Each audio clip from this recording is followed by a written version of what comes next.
Let's start off with, when I count down to 0, we all do a very loud meow. Let's start off the morning with a little energy here. So, 3, 2, 1, meow. Okay, that's okay, it's okay. Maybe near the end we'll try again.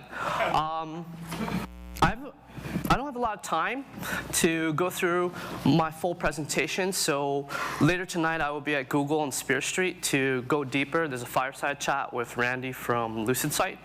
So I'm going to whip through this as quick as I can, but I want to leave room for questions and help answer any of that that you guys may have. I wanted to start off with a beautiful art piece, not from us, from the community. I fell in love with this digital art piece that was based on CryptoKitties. Her tag is Carrot Cake, and she's from Steam It. You should check it out. There's a project in New York City called the Creative Crypto, and they want to be like the CoinDesk, but for creatives in art and design, and I'm a big supporter of that. Who has seen this art piece, I guess? So this weekend, some of our team members, our art director Guillet was in New York City at the Ethereum Summit, and this was the first event where they had a Christie's auctioneer. So Christie's big, they sell art, and we had one of our pieces here. This piece actually was a hardware key that held an exclusive cat. The exclusive cat was called the Celestial Cyber Dimension, and it was sold for $140,000 USD, and all of it went to charity to help support growing artists globally. And this is just one of the charity initiatives that we've run. We've run one with the Seattle Children's Hospital, and we're raising tons of money just using the cats. So the cats could be used for good, it could be used for gaming, it could be used for art. There's so many purposes.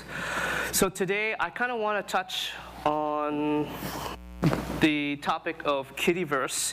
I think some of you guys have talked about it yesterday, and Kittyverse is kind of like the extensibility portion. So when you have the kitty hats, the kitty races, basically mini games that are built on top of your game, we're calling it the Kittyverse. So I would take a picture of this. I'm going to be giving out one Gen 1 cat. So if you do a quick tweet at CryptoKitties and Kitties and SF, at the end of it, you need to send me a picture of your cat. So if you don't have a cat, that's unfortunate. Maybe find one on the internet that's not easily Googleable, but I will select the cutest cat and then give you a Gen 1 cat. And for reference, that was the original CryptoKitties logo. So CryptoKitties, most of you know it, but it's a collectible, breedable, and it has adorable cats. It's the world's first and the world's biggest blockchain game. My name is Benny. I'm one of the co-founders. I'm focused on Asia partnerships and community evangelists. My email's there. If you have questions, feel free to reach out to me. And that's my Twitter. Sorry, that was pretty quick. Hey, here.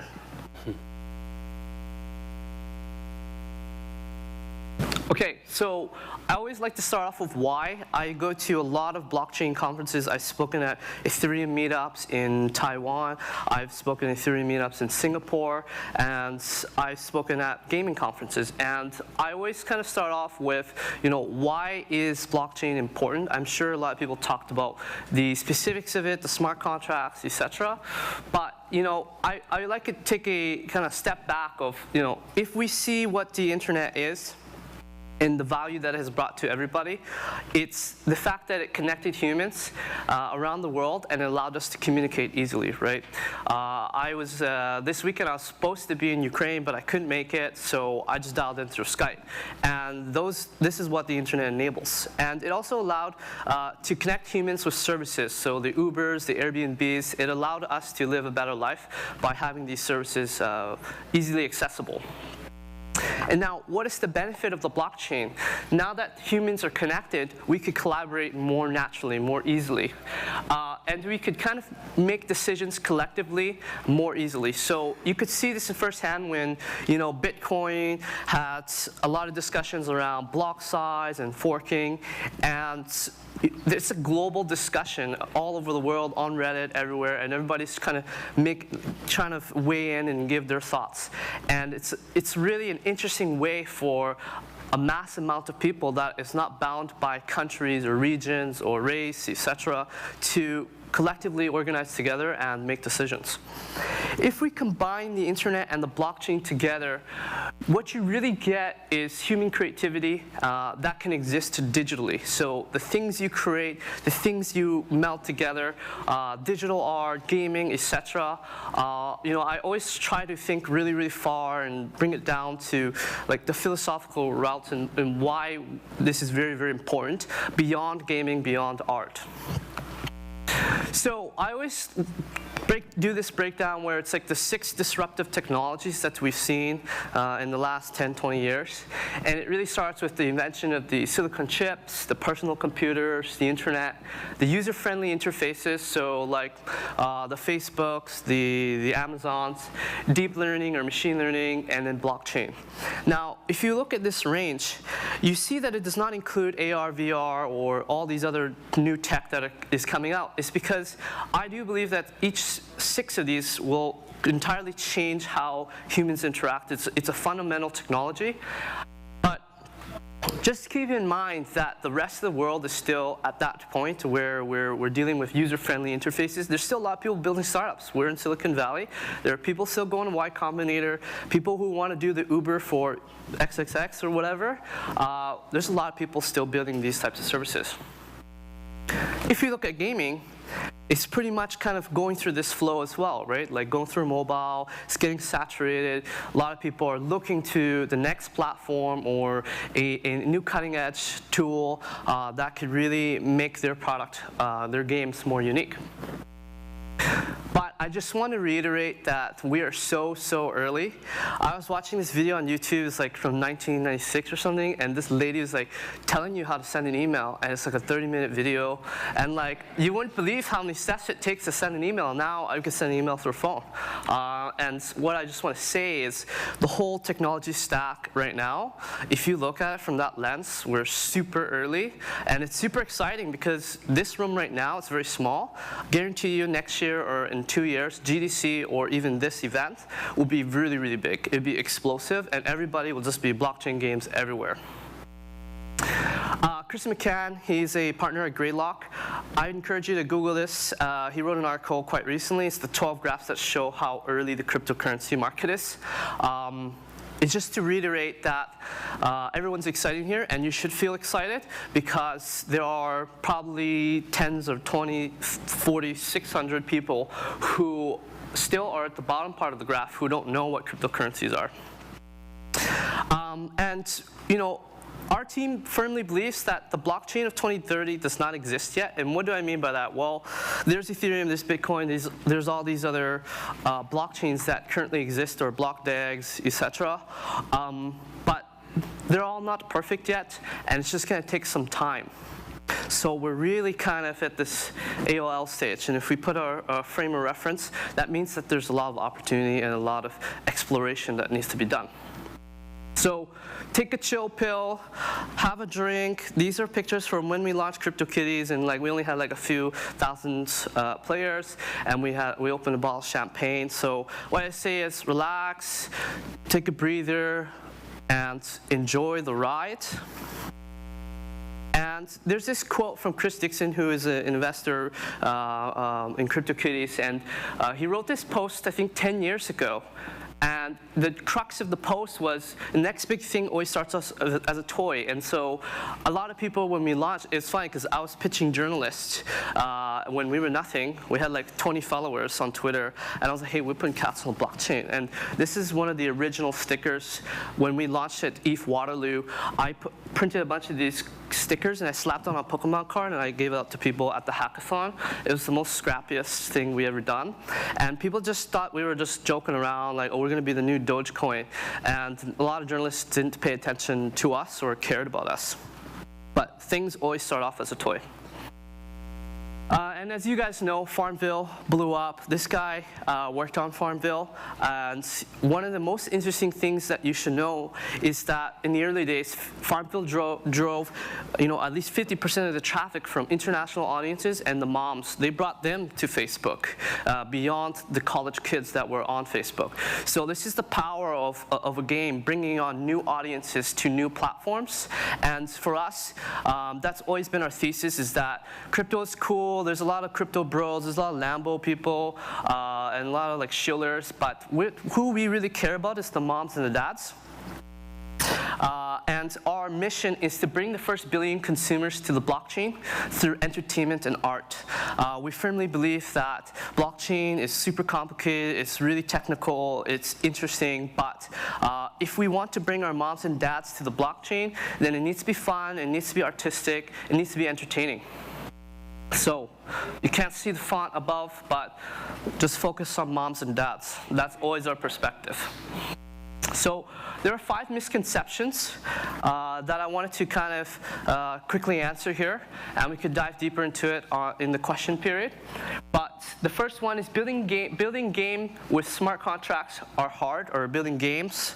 The reason why this is a misconception is when we started, we only had like one Solidity developer. The Solidity developer built smart contracts, and about 7 full-stack developers.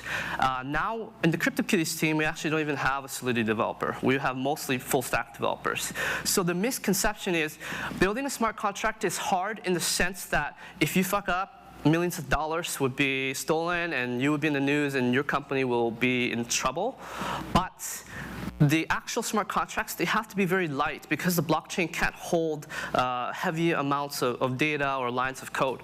So it's a lot of upfront work to create smart contracts that enable for digital assets and all these other things.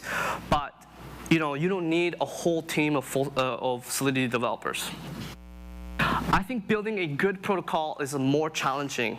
It's a lot more difficult. There are a lot of things you need to consider, like governance and consensus. Any and all items with scarcity is valuable. You're going to start to see this a lot of platforms or people like, let's just generate a lot of digital content, or let's just change this image into a digital item. And what I always say is, a piece of pie that no one wants to eat is just that. I don't really like rhubarb pie. Apologies to those who like rhubarb pie. But if no one wants to eat it, then no one will care for it. So scarcity it only matters if people care about it. The kitties are just 2D images. It's not AAA. Well, this is kind of the reason why I'm kind of here to talk about Kittyverse, extensibility. We believe that extensibility will unlock the creative play of said asset. Let's just look at this image of Pokemon Red when Pikachu was a pixelated, not very cool, 2D image, and then now we get the Pokemon Go's where it's 3D, and it's an evolution, right? So people think that the kitties, not AAA, it doesn't look AAA, it's not 3D, it does not move, but the extensibility portion is what is missing, because it's fundamentally changing. When you build a game, and a blockchain game, whatever you have now can evolve, because it just continues, the people to continue adding on it. The fourth one is network speed over security, at least for now. That's the precursor. So everyone kind of wants to build a blockchain game, and there's a lot of discussions. A lot of our teammates right now are in consensus.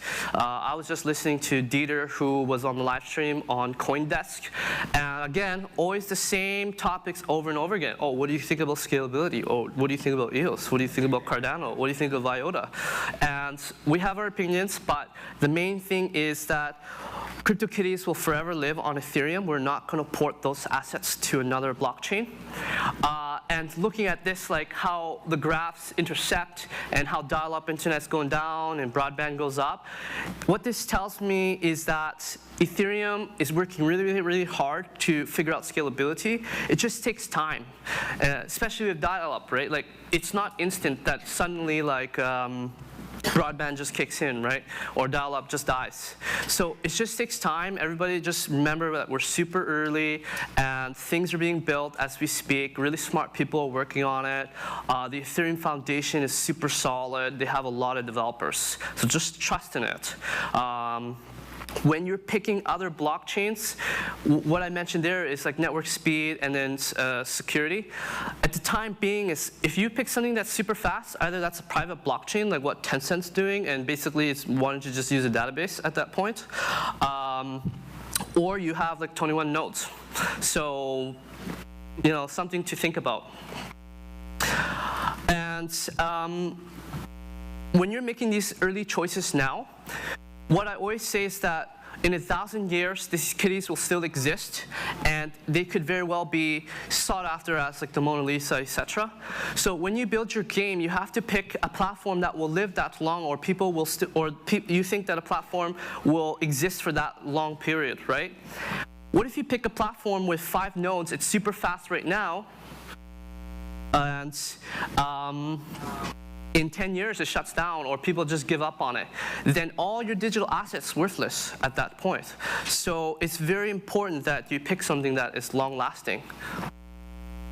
And I have the last misconception that I'll finish, and then it's actually only halfway through my slides, so I guess you have to come tonight to see the rest of it. The visuals over an amazing game economy. Unlike AAAs and all these other mobile games, game economy is extremely difficult and it's really unique to blockchain games. I'll end off with a tweet from Alex from the Ethereum Foundation, and this is his suggestion of 7 things that he wants from blockchain games.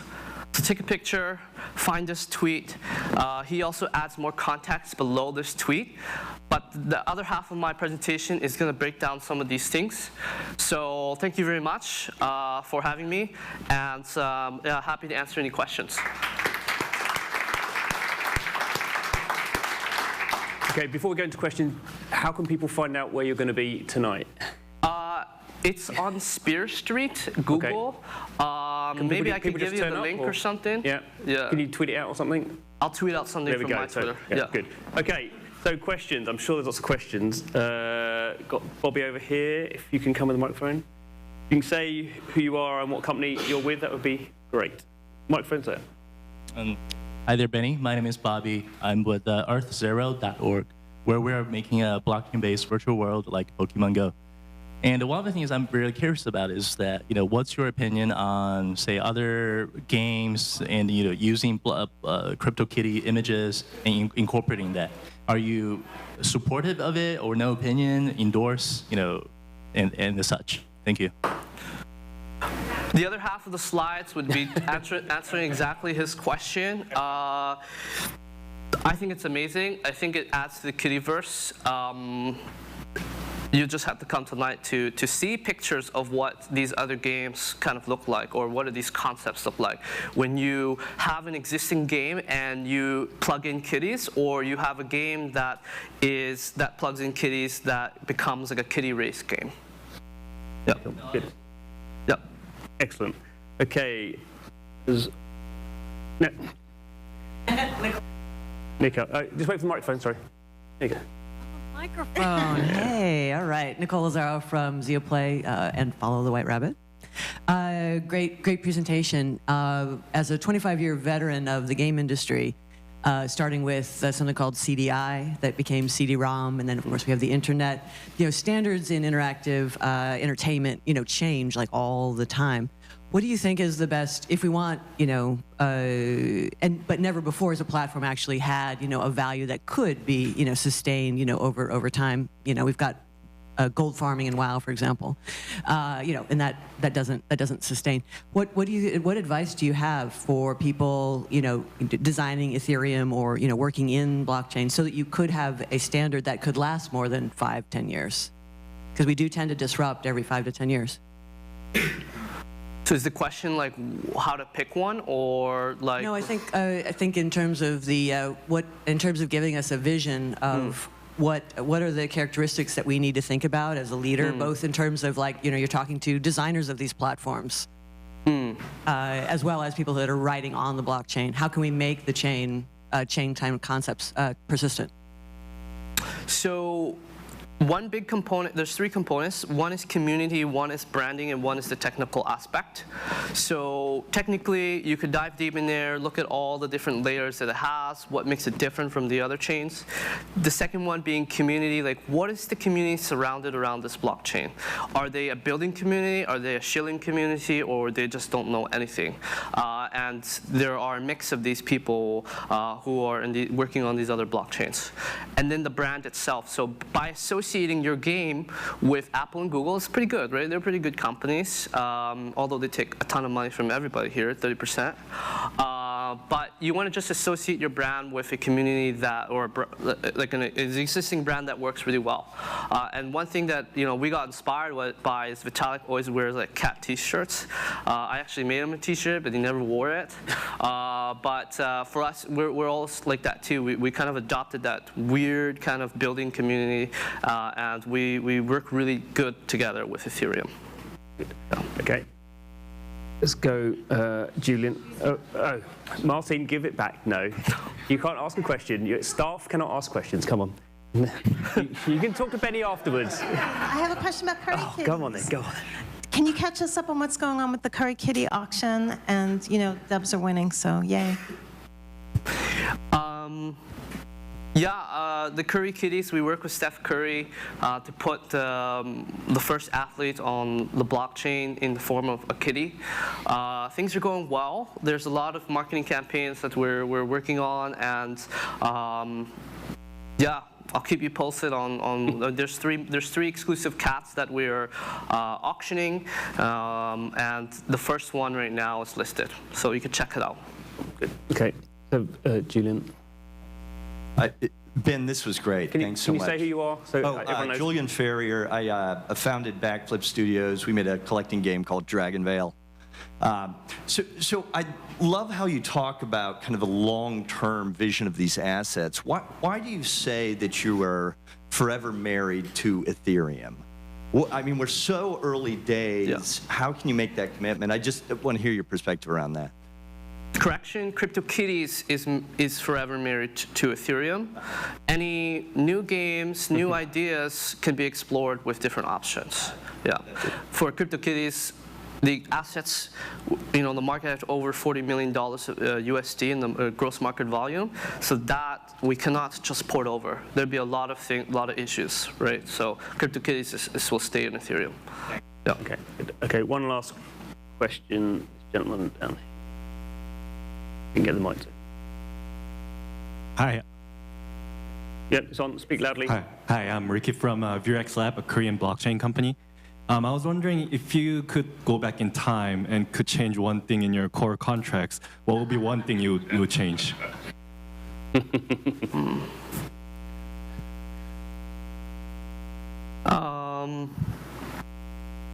There's really a couple of things. I mean, we just wrote a recent blog post where when people overpay, a certain percentage gets collected in our contract. Today there was a couple of Ether that was collected, and we actually donated that to the Seattle hospital, and we reimbursed everybody in the community, like whether it was like a few dollars. We just gave tens of thousands of people a few dollars back.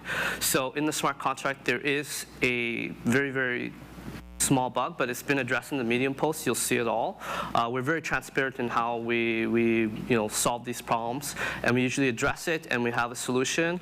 And basically, this will exist forever because it's in the smart contract. And one thing to note is, like I said, if your contracts aren't perfect, then, and this is not fatal. It's not like some parity thing or whatever, but it's just you can't. What we have to do is redeploy the smart contract, and that means like grabbing all the assets and then doing it, like pushing it out to everybody again. And we're not doing that. We've made that decision. So we'll just forever be donating to charity, which is a good thing. Excellent. Yeah. Thank you very much.